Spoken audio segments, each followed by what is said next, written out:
Hello, ladies and gentlemen. I am the Omni Viewer, and welcome to a brand new series I like to call Non-Moving Pictures. See, it's the best play on words I could come up with because this is a new series about analyzing movie posters as art. I've always been fascinated by movie posters.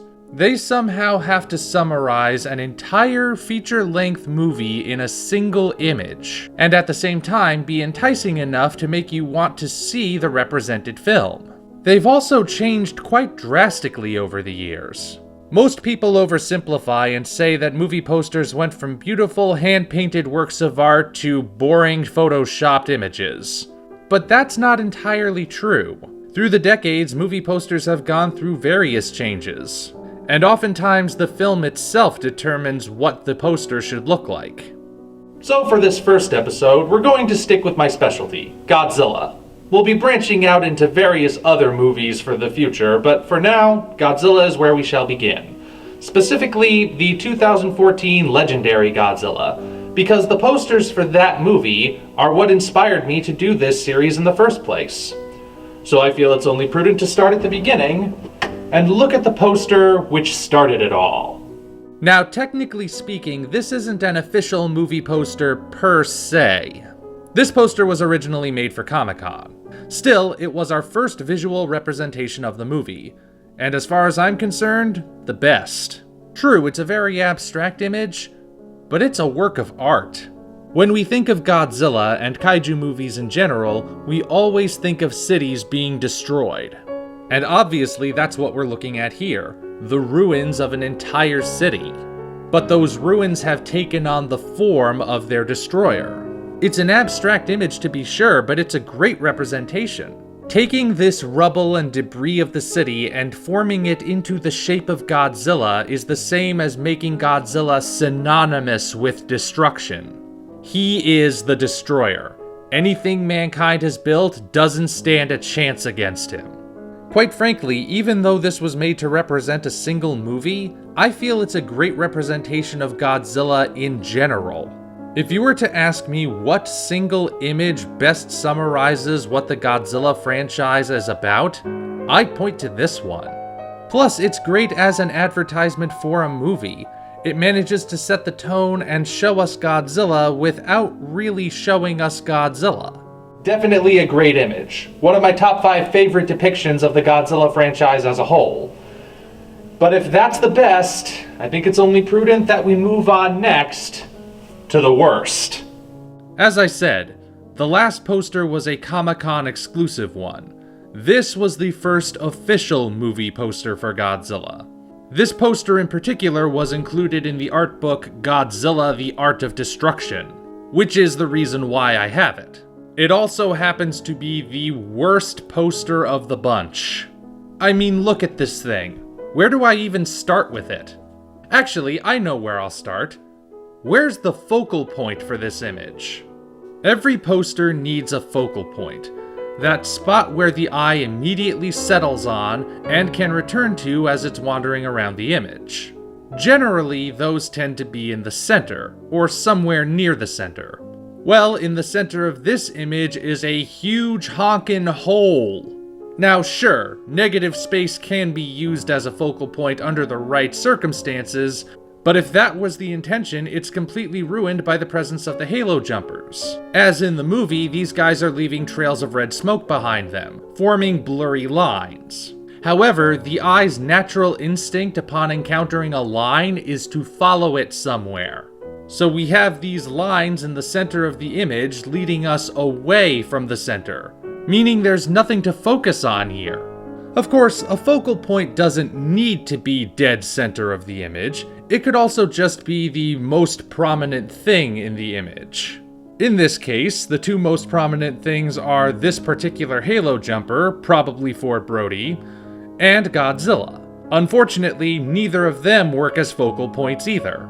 Ford is way up at the very top of the image, not even fully in frame. It's hard for the eye to focus on something that close to the edge. As for Godzilla, well, this was back when they were still trying to keep his design mostly obscured. But they went way too far with this. Not only is he backlit, which casts him in silhouette and again creates negative space too close to the edge of the frame, but he's also covered in smoke and debris that obfuscates his outline. There's a greater reason why that's a problem, but staying on topic, it shoots down the idea that he's supposed to be the focal point. So there's nothing for the eye to comfortably settle on in this image, but that's just the start of the problems. The next problem?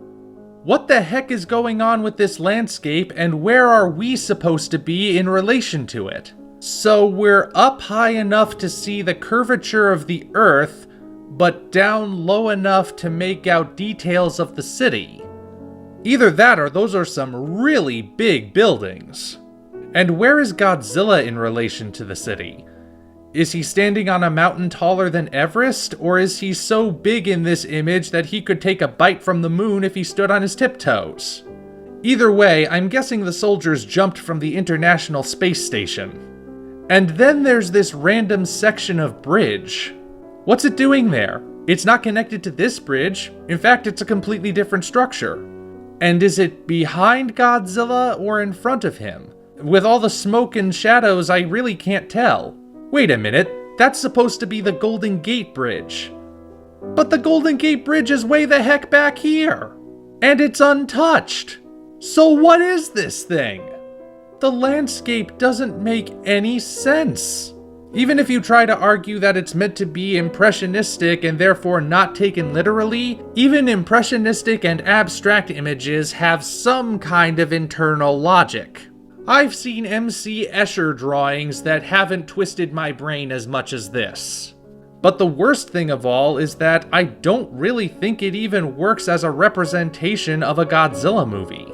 Stick with me on this. Let's pretend we're way back in late 2013, early 2014. Godzilla's design still hasn't been completely revealed, and not everyone has seen the trailer depicting the Halo jump yet.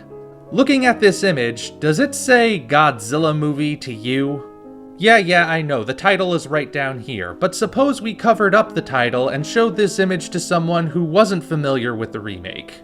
If you ask that person to guess which movie this poster represents, they'd probably say something like Dante's Peak. See, there's nothing in here recognizable as Godzilla. Yes, I know he's in the image, but this was the new design which, at the time, not everyone was familiar with and which hadn't officially been revealed yet. The majority of people, when they think of Godzilla, picture him with the maple leaf spines. These are the spines of the legendary Godzilla, which look more like pieces of broken shale. And we come back to the aforementioned point that Godzilla is both backlit and covered in smoke and debris. This means we can't tell we're looking at a living creature. It looks more like the slope of an erupting volcano. And even if that was the intention, which I'm willing to accept that it might have been, that still doesn't change the fact that it's not immediately recognizable as Godzilla. Man, nothing about this thing works. I know this is only the first episode of the series, but I think this may very well be one of the worst movie posters we're ever going to look at. Not just in terms of Godzilla, but in terms of movie posters in general. I don't know who designed this thing, but I really hope it was just the result of an off day. Even then though, someone else had to look at it and say, yes, this is a perfect representation of what we're going for. Look, don't get me wrong, I appreciate that the Art of Destruction included a poster. I just wish it had been any other poster than this one, 'cause yikes. Ugh. Well, we've seen the best and we've seen the worst, but I don't want to end this on a negative note. So now, let's look at the image, which is a bit of both. This, for all intents and purposes, was the final poster for Godzilla 2014, and in many ways the most recognizable. I feel it strikes a good balance between the greatness of the first poster and the awfulness of the second. Which I guess means it's average. As far as improvements over the second poster go, for starters, this one actually has a focal point. In fact, it has two potential focal points. There are two places your eyes could potentially go. The first is to Godzilla himself. Remember what I said a moment ago about how negative space can be used as a focal point under the right circumstances? Well, here, Godzilla is again cast mostly in shadow, meaning most of him is black, but he's surrounded by bright, fiery red light. This creates a contrast which makes him stand out, and thus, he's easy to focus on. See? Negative space as focal point. The second focal point, however, is up here, and it's interesting because it actually creates an illusion of movement. You'll note that if we split the poster into thirds going from top to bottom, this is the only bright section of cloud in the uppermost third. And in that patch, we once again see the halo jumpers. They are represented by the descending lines. And as I said, when the eye sees a line, its instinct is to follow it. Since there's really nowhere to go if we follow it up, we instead follow it down, towards Godzilla. Thus, with a single image, the descending motion of the halo jump has been recreated. Then again, there is kind of a problem with this image. And I'm not talking about how big Godzilla is, mind you. Yes, he's much bigger than he actually is in the movie, but this was done in homage to old monster movie posters. As we move forward with this series, you'll notice that depicting the monsters as larger than life is a common trend, even when it comes to the human-sized ones. No, the issue I have here is that Godzilla is facing away from us. Although even I have to admit there may be a reason for that. See, the choice to have him facing away was yet another part of trying to obscure his image. However, it feels kind of awkward, really. It's hardly the only poster to have a character facing away from the viewer, but it's not quite doing it the way everyone else would do it. Consider this poster for the Incredible Hulk. Technically, the Hulk himself is facing away from us, but he's looking back over his shoulder. There's actually a lot more to it than that, but I'm going to save analyzing this poster for a different episode. I'm just pointing out the contrast. Usually a character facing away from the viewer is looking back, but Godzilla here is not. And yet, I feel like there's more to this choice than just obscuring him. After all, a large part of the theme in this movie is that the monsters are so vast and so much greater than us that we aren't even really worth acknowledging to them. When they're walking down the street, they pay about as much attention to us as we would pay to insects. So in a way, this image encapsulates Godzilla's attitude towards humans. It still doesn't quite look right, though, does it? I honestly feel like they could have accomplished the same thing if it was a profile. But what can you do?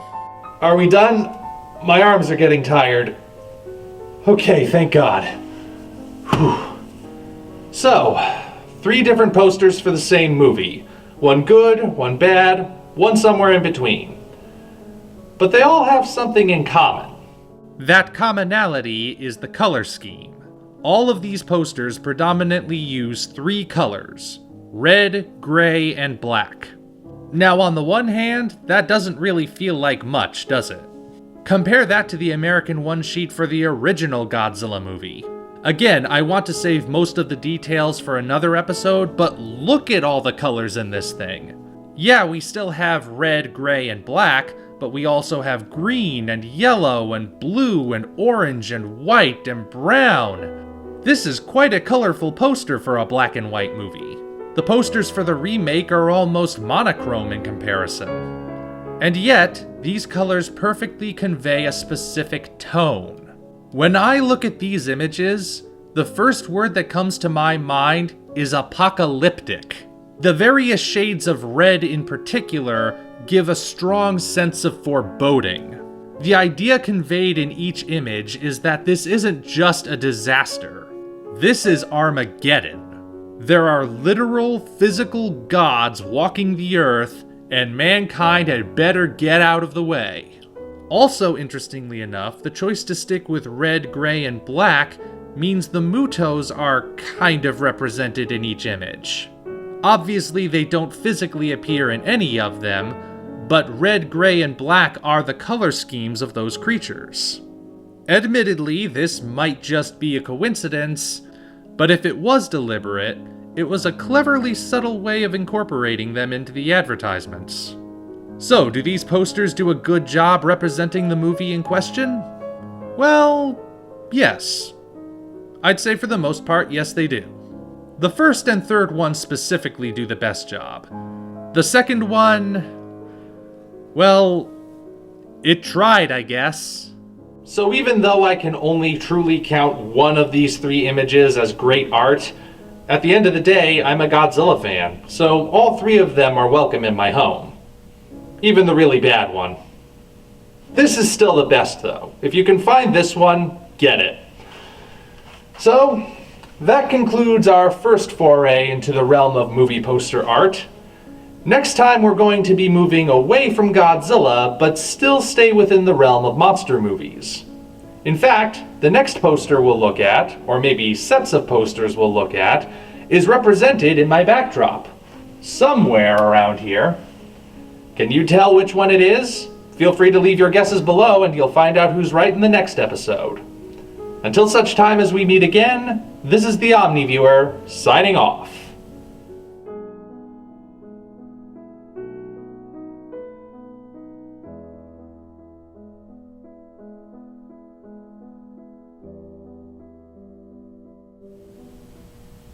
Seriously, what the heck am I looking at?